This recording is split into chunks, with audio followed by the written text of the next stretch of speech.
Hi, I'm Dan Yaden with GreenGuard.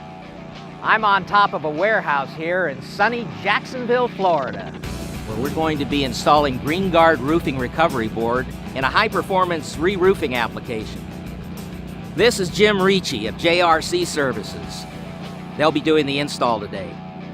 How's it going, Jim? Great, Dan. I have my crew here and we're ready to go to work.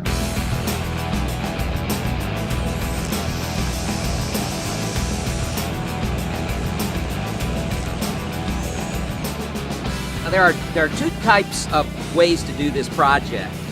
You can install the recovery board directly over the existing roof system or over the roof deck once the old roofing has been removed. What are we doing here today?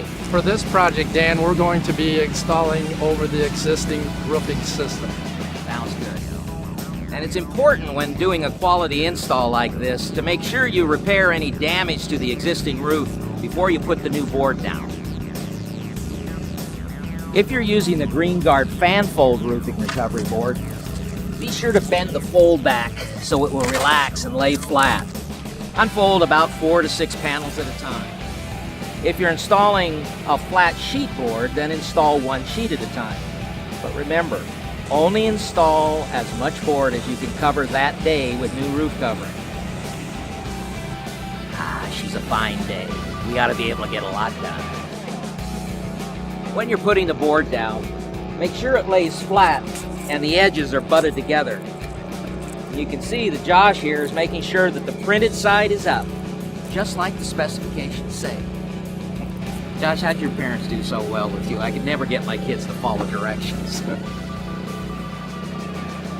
Now we've reached the really critical point of the installation, fastening these boards down with the right mechanical fasteners.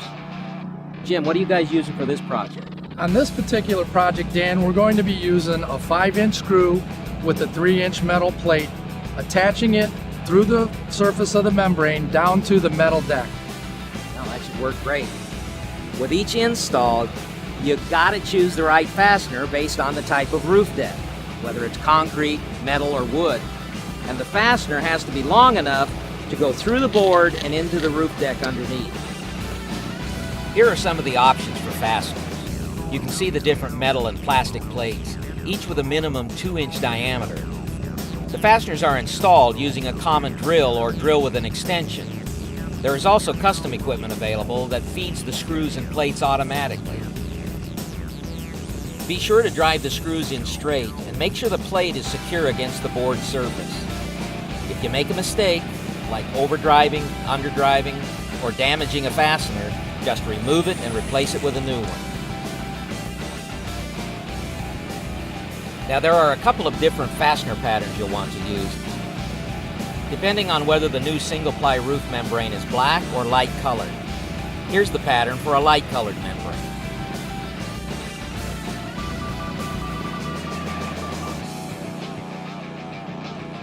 Here's the pattern for the black roof membrane. You'll need to note that more fasteners are needed for the black roof membrane because it gets hotter as the sun hits it, and we want to make sure to prevent any potential for warping or bowing. And if a job is also specified to meet 160 or a Class 190 wind uplift resistance rating, you'll need to follow the roof membrane manufacturer's fastening pattern. Well, that covers all the basics for installing GreenGuard roofing recovery board. For detailed installation instructions, just go to www.green-guard.com. Well, Jim, looks like you and the crew from JRC Services have got a ways to go. Thanks for letting us come up here and show everyone the correct way for installing GreenGuard recovery board. I just want to say thanks, Dan, and it was a pleasure having you around. Well, thank you. Be sure to visit our YouTube channel and subscribe for other great GreenGuard installation videos. I'm Dan Yaden, and I'll see you next time.